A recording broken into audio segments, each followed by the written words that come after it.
Bem-vindos de volta. O Irã está realizando conversas hoje com a Rússia e a China.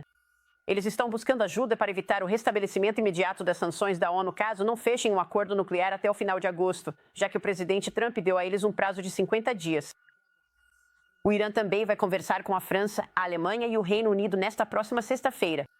Agora, Teherã diz que não vai abrir mão do seu enriquecimento nuclear, mesmo com o ministro das Relações Exteriores admitindo à Fox News que os Estados Unidos danificaram severamente seus locais nucleares.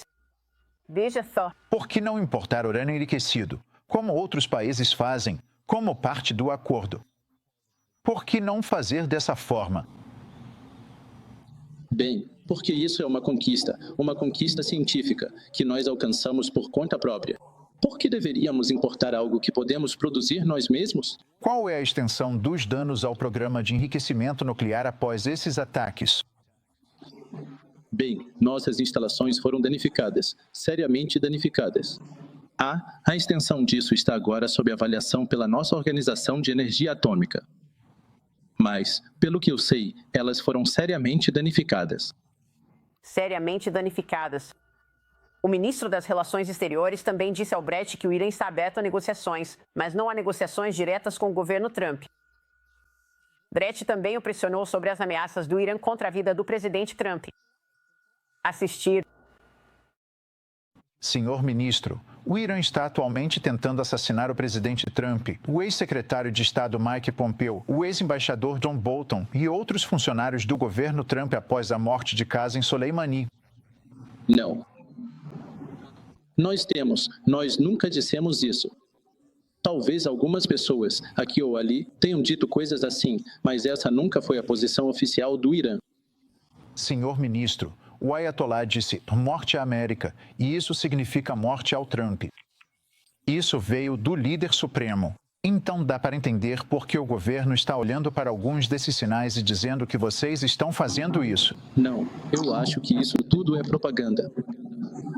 Sabe, nós sempre dissemos, o líder supremo e outros oficiais no Irã sempre disseram que o morte à América é, na verdade, morte às políticas hegemônicas dos Estados Unidos, não ao povo dos Estados Unidos. Essa não é a nossa política de matar ninguém fora do Irã, muito menos o presidente de outro país. Agora, para comentar, está comigo o analista estratégico sênior da Fox News e presidente do Instituto para o Estudo da Guerra, General Jack Kinney. General, é um prazer vê-lo. Muito obrigado por estar aqui. Devemos mesmo acreditar nisso, que o morte à América significa morte às políticas hegemônicas e não morte a ninguém. É bem difícil acreditar em qualquer coisa que ele diz. Certamente existem ameaças críveis. Uma delas foi feita contra o ex-conselheiro de Segurança Nacional, embaixador John Bolton, ameaças críveis contra Mike Pompeo e várias ameaças contra o presidente Trump, todas vindas do regime iraniano.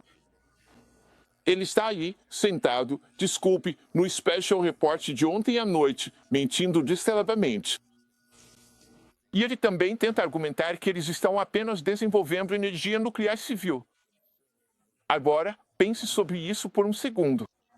Então, por que você precisa de 12 instalações nucleares espalhadas pelo país? Porque 3 delas são instalações profundamente enterradas a centenas de metros abaixo do solo. Por que você precisa de urânio enriquecido além de 5%, que é o padrão para energia nuclear civil? Porque, depois de 4 décadas desenvolvendo energia nuclear civil, você só produziu uma usina nuclear civil? Por que ter tantos cientistas nucleares? Quero dizer, os israelenses têm matado cientistas nucleares há anos. Por que você tem tantos cientistas nucleares se só quer desenvolver uma usina nuclear? As capacidades de como fazer isso são bem conhecidas no mundo todo hoje em dia. Essas pessoas estão envolvidas na construção de armas nucleares há décadas. É aí que eles estão e é aí que vão continuar. E assim que conseguirem se recuperar desses locais e provavelmente começarem em novos locais, a inteligência dos Estados Unidos e de Israel está de olho nisso, Maria, e provavelmente vão atacar novamente quando eles começarem a reconstruir esse programa. Inacreditável. Você sabe o que mais é inacreditável? O que Marco Rubio me disse algumas semanas atrás é que o Irã continua insistindo em ter conversas indiretas com os Estados Unidos. Certo, general?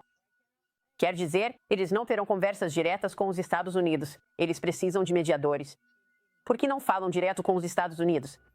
Marco Rubio disse: chega. Acabou. Não faremos mais isso. Bem, então você, o que acaba fazendo é trocar notas com intermediários, o que é muito mais fácil de lidar do que ter um confronto cara a cara. Geralmente, a beleza de ter conversas cara a cara é que vocês reagem um ao outro. Fim. E, com o tempo, você acaba desenvolvendo pelo menos um certo relacionamento sobre as próprias negociações, já que as mesmas pessoas continuam negociando e negociando. Eles não querem nada disso. Tudo faz parte da campanha de enrolação que eles têm quando se trata de negociações. O presidente Trump percebeu isso na hora. Eles deram a ele 60 dias. No 61º dia, Israel atacou. É isso mesmo. Mas é aí que estamos com esses caras. Sabemos que mentem descaradamente, trapaceiam e continuarão fazendo isso. Bom, agora você tem o Reino Unido, Canadá, Japão e outros 25 países divulgando uma declaração dizendo que a guerra em Gaza precisa acabar agora. Eles estão condenando Israel, porém, e os métodos de entrega e as mortes de civis relatadas nos locais. Israel rejeitou a declaração, chamando-a de desconectada da realidade e dizendo que envia a mensagem errada ao Hamas. Quando conversei com Netanyahu cerca de uma semana atrás, foi isso que ele disse sobre o Hamas controlar a ajuda, que é uma das exigências deles. Assista a isso. Então, você estaria disposto a concordar com algumas dessas exigências, como a ONU voltar a comandar a distribuição de alimentos humanitários? Bem, entre elas, mas nós temos nosso próprio sistema de distribuição que foi estabelecido para evitar que o Hamas roube a comida que deveria ir para a população. Eles roubam, pegam para si mesmos, e o que sobra, aumentam os preços e basicamente, extorquem a população palestina para usar isso para continuar, recrutando pessoas para sua máquina de guerra, sua máquina de terror. Então, obviamente, não queremos abrir mão daquilo com que começamos, que é a distribuição que vai diretamente para as pessoas e não passa, por esses, pelo Hamas, pelo saque do Hamas. Acho que provavelmente vai acabar, nesses 60 dias, com os dois. Você tem tantas peças móveis aqui, general. Você tem, essa expectativa de que a Síria está se recuperando e se tornando, uma aliada dos Estados Unidos. E então temos a questão em aberto sobre a Rússia e se veremos ou não sanções.